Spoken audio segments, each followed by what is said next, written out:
Bakit mo tinatrato na report card ang lab results mo? Pupunta ka sa doktor, magpapalabs, mataas uric acid, mataas kolesterol, mataas ang asukal. Boom, magic, may gamot na magpapababa ng lahat. Normal na ulit, pasado na ang grado. Pero akala mo, wala ka ng sakit pero hindi mo maintindihan kung bakit hindi mo matanggal yung gamot. Pag tinatanggal mo, bumabalik ulit yung pangit na grado sa labs. Balik ka na naman sa gamot hanggang sa tinatawag mo na itong maintenance. Sinasabi ko sa mga pasyente ko, ayaw kong tawagin itong maintenance. Kaya mo itong tanggalin kung maiintindihan mo lang kung bakit nangyayari ang sakit mo. Kapag naintindihan mo, matatanggal natin yung gamot ng tuluyan. Lifestyle disease ang meron ka. Epekto ito ng araw-araw mong choices kung bakit namamaga ang katawan mo. Yung pasyente ko na nakalakad ng 2 araw, hindi lang dahil sa gamot, napahinga namin ang kidneys niya dahil tubig lang ang iniinom niya. Walang asin, walang sugar, walang uric acid load. Strict yon. Kaya nung bumaba ang inflammation, nakapag-filter na ulit ang kidneys niya, na ilalabas na niya ng tuluyan ng uric acid sa ihig niya. Ganyan din sa ibang pasyente ko na tuluyan nang nawala ang kanilang maintenance. Meron ako sa Reels feed ko, 10 years nang may maintenance sa ibang doktor, pero 1 taon lang kami, wala na siyang iniinom na gamot. Hindi yan magic, science. At ang punot dulo ay inflammation. Ang tawag ngayon, metabolic syndrome. Ang sino mang pinakatinatamaan ang mahihirap dahil sa mga choices na napipilitan ang marami. Walang pera, instant noodles muna ngayon, delata mamaya. Gusto ng masarap inumin, soft drinks sa tindahan. Trabaho na nakakapagod pero hindi alam na iba ang trabaho sa ehersisyo. Napawisan naman ako, Doc, hindi pa ba exercise yon? Sabi nga ng iba kong pasyente. Stress? May 10 piso? Yossi, nakaipon ng 100? Emperador? Ubus na naman ang pera, iikot lang ulit sa ganitong lifestyle, araw-araw, taon-taon.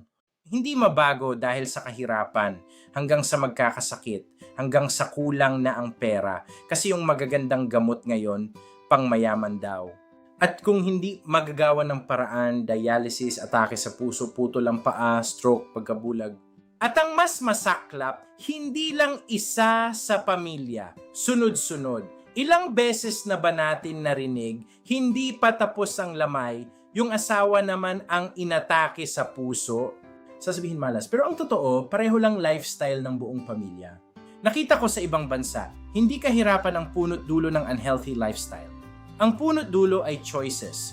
At kung paano ginagawa ang choices na yon, may mga extended families na nagtatanim ng gulay, may garden, may totoong pagkain. Nung bata ako, natatawa pa ako sa lolo ko na kinukumpleto ang lahat ng gulay sa kantang Bahay Kubo. Ngayon, dahil corny, wala nang ganon.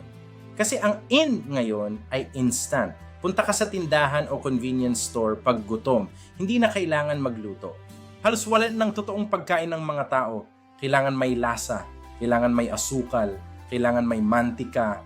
Ganyan din ang mga choices ko dati. At mas masaklap, mali pa ang payo na nakuha ko. Magbawas ng rice, magtipid sa tubig. Okay lang ang instant basta konti. Pareho lang tayo ng maling simula. Pero naturuan ako ng tama. At ang mas maganda, yung mga pasyente ko mismo ang nagturo sa akin ng pinaka-epektibong paraan para sa mga Pilipino. At hindi lang ito tungkol sa uric acid. Hindi lang ito tungkol sa kidneys. Ito rin yung dahilan kung bakit gumaling ang diabetes ng pasyente ko na 10 years naka-maintenance. At ngayon wala nang iniinom. Nasa Reels feed ko yon. Panoorin mo pagkatapos nito. Doon mo makikita kung ano ang itsura ng totoong metabolic reset. Kaya nga lagi kong sinasabi, lagi kang dapat may tubig, hindi kape. Hindi soft drinks, hindi milk tea, tubig. And kung gusto mong seryosohin ang pagbabago, i-check mo yung water bottle na ginagamit ko. Nasa description. Hindi dahil sponsor, kundi dahil ito ang unang step sa metabolic reset. At oo, minsan ang solusyon ay hindi Pinoy. Minsan chicken breast with rosemary, minsan Greek yogurt, minsan mas mahal ng konti.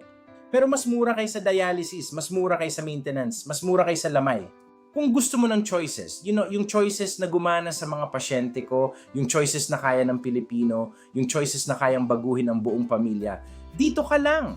Kung may kilala kang nagme-maintenance pero hindi gumagaling, nagpapalab test pero hindi naiintindihan ang resulta, i-share mo ang video na ito para makita nila yung diabetes testimonial, para makasabay sila sa metabolic arc, para hindi sila mahuli sa laban.